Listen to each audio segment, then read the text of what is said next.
Hola, ¿qué tal? ¿Cómo les va a todos? Bienvenidos a una nueva edición de Hipertexto 23. Hoy estamos junto a una invitada internacional y ganadora del último premio Alfaguara, nada menos, Carla Gelfenbein. Muchísimas gracias por estar en Hipertexto, un verdadero gusto. No, el gusto es mío. Bueno, lo primero que te quería preguntar, uno ve la lista de ganadores del premio Alfaguara y es realmente impresionante, ¿no? Tomás Eloy Martínez, Leopoldo Brizuela, Andrés Neumann, por lo menos entre los argentinos. ¿Qué te generó haber ganado este premio? Bueno, la verdad es que es un tremendo premio, ¿no? Es un tremendo premio y es un privilegio gigantesco justamente venir a sumarse a esta lista a la que tenemos que agregar a la Elena Poniatowska, ¿no? Clara Sánchez. Bueno, realmente una lista, como tú dices, importante de autores y ser una más de ellos me parece realmente un privilegio gigante. Pero además yo creo que más importante que eso es de que la novela tiene una difusión gigantesca, o sea, aparece simultáneamente editada en 19 países el mismo día. O sea, el mismo día está en todas las librerías de 19 países y eso significa que voy a llegar a un montón de lectores que antes ni siquiera sabían que existía. Entonces es como un diálogo más amplio, ¿no? Infinitamente más amplio. ¿Y cuál es la diferencia? Porque ya venías escribiendo varias novelas, tenés cuatro, si no me equivoco, 4. anteriores, ¿no? Sí, sí, sí. ¿Qué implica esa cantidad de lectores que se vienen a sumar ahora? ¿Cuál sería la diferencia inclusive para volver a escribir ahora, ¿no? A la hora de volver a... No, la verdad es que bueno, cuando se termine esta gira Sí. en la cual estoy, que de hecho estoy empezando por Argentina. Recién arranca. Recién arranco, tengo que volver a lo mío, ¿no? Tengo que volver a escribir, que es el lugar donde tengo que estar. ¿Cuál va a ser la diferencia? Bueno, se verá un poco con el tiempo, pero yo siempre digo, la verdad es que el premio para mí es un orgullo gigantesco, pero creo que me llegó a un buen momento, un momento en que tengo una edad suficiente como para que no se me suman los humos a la cabeza, ni tenga expectativas descomunales, digamos, es un premio, es muy importante, me da una nueva libertad, ¿no? Porque de alguna manera paso a ser como una autora más consagrada, y esos son siempre espacios más de libertad. Pero a la fin tengo que volver a lo mío, que es encerrarme y seguir escribiendo. Bien, vamos a decir que la novela ganadora, que ahora estamos viendo contigo en la distancia, copia el nombre de un bolero, ¿no? Nada Sí, menos, que es sí. muy conocido y habla de la historia de una escritora de culto que sufre un accidente, aparentemente, en su casa y que esto cambia la vida de, por lo menos, personas que están muy cercanas a ella. ¿Cómo se te ocurrió esa idea ¿Cómo se me ocurrió la el idea? argumento principal sería? Claro, el argumento principal, la verdad es que primero está el personaje, el personaje principal que es Vera Sigal, que es esta escritora octogenaria, esta escritora de culto que todo el mundo dice conocer, pero que casi nadie ha leído, ¿no? Como tantas veces, Lo tantas típico veces que pasa. pasa con los escritores de culto, claro, muy buena, etcétera, pero no tienen ni idea de qué están hablando. Y eso es un poco ella. Y ella es una mujer que ha vivido su vida a su manera, vive sola, vive con 2 perros, una mujer encerrada en sus libros, que se ha rodeado como de un halo de misterio, nadie sabe muy bien de su proveniencia, de dónde viene, cuál realmente es la historia de su vida. Y esto causa mucha impresión en este chico, como tú dices. Y esa idea la tenía, ese es como la semilla, este personaje lleno de misterio. Y luego de pronto como que vi esa escena de ella cayéndose de la escalera y dije, este es un buen comienzo. Ahora generalmente pasa que esas ideas que uno tiene, que dice, este va a ser el comienzo, no terminan siendo el comienzo de la novela. En este caso, sí, digamos, esa semilla, esa imagen originaria terminó siendo el Como el comienzo primer de la novela. motor, digamos, ¿no? Claro. Y recién decías que era como una escritora misteriosa, de la cual se sabe poco, pero que comparte algunos rasgos con una gran escritora que es Clarice Lispector. ¿Qué influencia tuvo en tu obra? Te quería preguntar, o cuándo la empezaste a leer, qué significa para vos, porque también es una escritora de culto, ¿no? Lispector. Hay muchos que hablan de ella y no sé si todos la habrán leído. Bueno, Clarice Lispector es una autora que yo descubrí muy joven, que empecé a leerla hace muchos años, y su prosa me deslumbró. Realmente, incluso cuando al principio cuando empecé a leerla no entendía muy bien qué es lo que quería decir, porque es una literatura bastante hermética, sí, ¿no? Sí. Muy simbólica, muy metafórica. Entonces yo intentaba como buscar el sentido, pero me era difícil, no tenía la madurez suficiente como para poder entender la obra de Clarice. Y bueno, pero seguí leyéndola porque siempre para mí ha sido como una fuente de inspiración, aunque nunca he escrito como ella, no, o sea, nunca he intentado siquiera escribir como ella, porque creo que es algo tan particular, ¿no? Yo no emulo a Clarice Lispector, pero sin embargo, leer su prosa me inspira muchísimo, me inspira muchísimo. Y después, hace unos pocos años, leí una biografía de ella. Y ahí encontré un montón de aspectos de su vida que tenían que ver con mi vida. Aspectos, por ejemplo, como que, bueno, su familia venía de Ucrania, como tú me preguntaste. En tu caso son tus abuelos. Son mis abuelos, claro. y en el caso son sus padres, Sí, porque de hecho sí. Clarice es de la generación de mis padres. Exacto. Y huyeron de los pogromos, su familia llegó a Recife, la mía a Chile, y luego hay cruces, así como, por ejemplo, ella trabajaba en revistas femeninas, escribía, hacía columnas, en revistas, cosa que yo también hago. Ahora, yo no me quiero comparar con Clarice. Bueno, pero Clarice son es un rasgos monstruo, en común, digamos. claro, son elementos es un en monstruo de común. belleza, de talento, de genialidad. O sea, yo siempre digo, Clarice Lispector, si no se hubiera muerto tan joven, habría ganado el premio Nobel, no me cabe ninguna. Hay varios premios Nobel que son infinitamente inferiores a Clarice Lispector. Y pensaba, ¿sabes qué? En la última novela de Clarice, que se llama La hora de la estrella, que si bien no está citada en el libro, es como que está presente. Me gusta que hayas leído Clarice Lispector. Sí, porque inclusive uno de los personajes quiere hacer esta tesis relacionando la obra de Clarice con las estrellas. Con las estrellas, ¿no? Absolutamente, exactamente. Digo, esa novela en particular te gustó. Sí, esa novela es una belleza. Es hermosa, y además que sea la última. Y es la última. Y que incluso parece que no está terminada, claro, ¿no? Claro. No es seguro si es su versión final. Claro.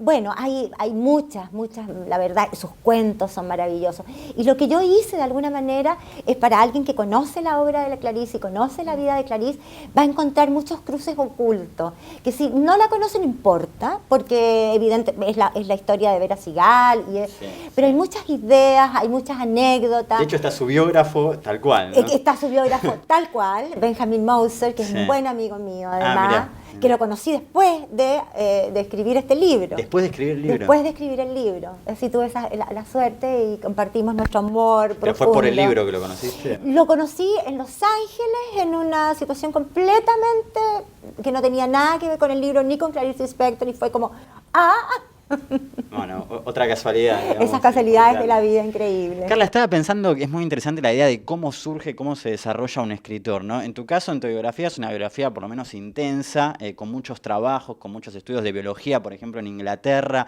con un exilio luego del golpe de Pinochet, realmente mucho contenido y mucha información. ¿Cuándo te convertís en escritora o por qué? ¿Qué es lo que buscabas? También fuiste editora de la revista Elle. Sí. Sí, la verdad es que tengo datos, una vida bastante azarosa. Yo empecé a escribir cuando era niña, y sobre todo empecé a leer muy temprano. Bueno, no temprano, no era ninguna genia, empecé a la edad que todos empiezan a leer, pero con mucha pasión, con mucha pasión. La lectura siempre fue un lugar, yo lo consideraba un lugar. El libro y yo éramos un lugar donde siempre podía recalar, donde un refugio, donde siempre podía estar. Y en toda esta vida como azarosa, de exilio, etcétera, el libro fue siempre el lugar donde yo me sentía segura. De hecho, hasta el día de hoy, es muy raro, pero yo no puedo salir sin un libro, aunque no lo lea, aunque sé que no voy a tener tiempo de leerlo, porque voy a algún lugar, pero tengo mi libro porque es mi casa. Es como que me siento incompleta si voy sin un libro. Y al mismo tiempo empecé a escribir también, siempre, pero no quería ser escritora, no era mi afán ser escritora. Porque la verdad es que siempre consideré que la escritura es algo tan particular, tan mío, tan íntimo, era el mundo que yo compartía conmigo. Y llegó un minuto, a una cierta edad, en que dije, ¿sabes qué? Me la debo. Me debo esta pasión que he tenido siempre, que yo creo que es como la pasión que ha guiado mi vida. ¿Por qué no me doy la oportunidad realmente de encerrarme, escribir y ver qué pasa? Y tuve esas suertes maravillosas de que escribí una novela, que fue El revés del alma, que es mi primera novela. Que la publicaste después de los 40 más o menos. Claro, sí. Exacto. La publiqué bastante tarde para lo que es un escritor. Sí. Claro, depende, hay otros que empezaron después. Sí, pero... sí, claro. Sí. Pero, bueno, y esa novela realmente fue como el comienzo de algo que no se detuvo, porque le fue muy bien. Con muchas traducciones. Exacto, o sea, inmediatamente produjo un cierto impacto que, bueno, ya dije, este es mi lugar, me lo gané, digamos, ahora pues tengo el derecho, porque antes era siempre como pidiendo permiso, ¿no? Sí. Entre medio de todas las cosas, voy a escribir. Los voy a dejar un ratito porque voy a escribir. Entonces, y ahora lo que me he ganado, cuando yo te decía el premio que me da, más libertad todavía, más libertad para escribir con más desparpajo, para inventar más mundo, para meterme en más temas, que es siempre lo que me está moviendo, encontrar áreas nuevas, temas nuevos, formas de escribir. Estoy siempre como buscando. En cuanto al periodismo, digamos que lo desarrollaste también durante muchos años, ¿cambió a partir de tu escritura o te ayudó a escribir? Nunca escribí. Pero tenés una columna. Ahora tengo una columna, pero cuando ahora. yo trabajaba en la revista Elle, sí. yo era la directora, no, era la directora de arte. Claro. Y era la editora de moda. Ajá. Así que yo estaba a cargo de todo lo visual, de todo otra cosa. No, yo no escribía en la revista. Yo veía todo lo que era la imagen de la revista. ¿Y cómo fue esa experiencia? La Elle de Chile, ¿no? Era la Elle de Chile, bueno, que es la misma Elle de Francia. Sí, claro. Mira, fue una experiencia glamorosa, sin duda. Eso no podemos decir que no haya sido glamorosa. Iba a los desfiles de París, de Milano, a buscar ideas, era como parte como de una multinacional con muchos recursos, que es la revista Elle, parte como de una familia, entre comillas, gigante, de gente que es este mundo de Elle. Y creo que es una experiencia que me parece muy bien haber pasado por esa experiencia. Estoy muy contenta de no estar ahí hoy día y estar en el lugar que estoy, que evidentemente me es mucho más afín, mucho más afín. Pero a mí me gusta mucho el diseño y yo gozaba metiendo todas las imágenes dentro de la computadora, armando las páginas, buscando locaciones para hacer las modas. Hice unas modas fascinantes, trabajé mucho con fotógrafos, inventaba fondos, hasta algunos pintaba yo, o sea, como que podía desplegar también mi creatividad en este mundo visual. Bueno, hay mucha relación, ¿no? Algunos dicen, entre el diseño y la literatura. De hecho, Roland Barthes, este gran crítico francés, hablaba de que era como un lenguaje la moda, ¿no? Que me encanta porque eso es exactamente lo que yo digo, exactamente lo que yo digo. O sea, la moda y la imagen es un lenguaje, o sea, estamos constantemente hablando de nosotros mismos y estamos proyectando, o sea, la elección de los colores que tú andas o que yo, de llevar barba o no llevar barba, los 4 o 3 centímetros más de cabello, todo está hablando. Todo está hablando, todo es un lenguaje que muchas veces uno lo usa inconscientemente, pero entenderlo y poder leerlo es muy fascinante, es muy fascinante. Y con respecto a la situación de Chile, ¿vos en qué año volvés a vivir a Chile? Yo volví el año 86. Claro. El año 86 volví a Chile un poquito antes del plebiscito, sí. 87 en realidad. Un poquito antes del plebiscito, sí que me tocó un momento súper convulsionado, claro, el momento bisagra, muy entretenido. Yo diría que ese fue como una explosión de cultura, de antagonismo, fue un momento que digo, gracias a Dios que llegué de vuelta ahí y no llegué después, ya cuando ya estaba instaurada la democracia, porque después, claro, después todo como que se fue durmiendo un poco, ya lo habíamos logrado, lo que habíamos estado luchando durante tantos años, y después un poco la democracia como que se fue achanchando, como decimos en Chile. ¿Y sentís que ahora está achanchada? Bueno, en este minuto tenemos un quilombo en Chile, ¿no? Así que achanchados no estamos. Claro. No, o sea, este es un minuto realmente álgido. Sí. Y un minuto, bueno, necesario de alguna manera. A mí me da mucha pena que le haya tocado al gobierno de Bachelet, porque perfectamente le podría haber tocado a Piñera. Esto es algo que viene, hay un problema de la ley de financiamiento de las campañas políticas, y bueno, y todas estas irregularidades que vienen desde hace muchos años, por lo tanto le podría haber tocado... De hecho, tiene una relación con el gobierno de Sebastián Piñera. Pero muchísimo, claro, muchísimo, pero lamentablemente le tocó al gobierno de Bachelet y se unió el problema con su hijo, que estaba metido en algunas cosas que no debiera haber estado metido, y esto ha significado que realmente hay una súper baja estima, digamos, al gobierno. Carla, vos en esta novela, en Nadar Desnudas, que también la recomendamos, hablás un poco del golpe del Estado, ¿no? Está un poco estructurada en torno a eso. ¿Cómo se hace, y más vos veniendo del diseño, cómo se hace para incluir lo social o lo político dentro de la literatura? A ver, es todo un tema, ¿no? Es todo un tema, es todo un tema. Lo que pasa es que esa novela es una novela que yo me debía hace mucho, desde el principio en realidad, pero no me había atrevido a abordar el tema, un tema que es tan álgido como es la dictadura, lo mismo que debe pasar aquí en Argentina, sí, digamos.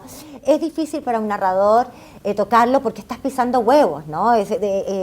Son tantas las personas que salieron dañadas, que desaparecieron, que murieron, que fueron torturadas, etcétera, que realmente son hilos muy delicados de tocar. Y además que está relacionada con mi propia vida, porque claro, mi madre la tomaron presa, desapareció durante un tiempo, no mucho, tuvimos que salir al exilio, entonces era tan cercano que me demoré un montón de tiempo en poder hablar sobre este periodo político. ¿Y cómo se hace? Bueno, se hace escribiéndolo nomás, sí, y atreviéndose, y la verdad es que, pero yo te diría que quizás la novela más, la semilla de esa novela, tú como me preguntaste la semilla de esta otra novela, la semilla de esa novela es una imagen que no quedó en la novela. Mira qué curioso. Mira qué curioso, porque mi suegro, mi ex suegro, sí, en realidad es un personaje muy importante durante el gobierno de Allende, sí, que era como la persona más cercana a Allende, y que se llamaba Carlos Altamirano, que está vivo todavía. Sí, con la mano derecha. La mano derecha, sí, era un hombre que el día 11 de septiembre, ese minuto, salieron carteles por todo Santiago como el hombre más buscado. ¿Ya? Una vez que se murió Allende, la persona más buscada era Carlos Altamirano. Y Carlos Altamirano sale de Chile en un auto que viene de Alemania del Este, atraviesa a Argentina, mirá, y de Argentina atraviesa los Andes, y ahí lo pesca el auto, y él había logrado finalmente, después de 4 meses de estar escondido en los tarros de basura, logra asilarse, y lo toman y atraviesa con un alemán la cordillera de los Andes hasta Argentina. Wow. Y eso yo quería eso, porque además, bueno, él me ha contado todos los detalles, hay detalles fascinantes que no tenemos tiempo para contártelos, pero acerca de ese trayecto, ¿no? De ese trayecto, que son increíbles, digamos, cosas que pasaron entre medio, el miedo. Aparte cómo se mezclan los paisajes con lo político, exacto, con lo personal, con la literatura. Imagínate claro, todos los elementos que hay. Y el personaje principal iba a cruzar la cordillera así. Y resulta que en la mitad de la novela me lo matan, entonces no lo pude atravesar.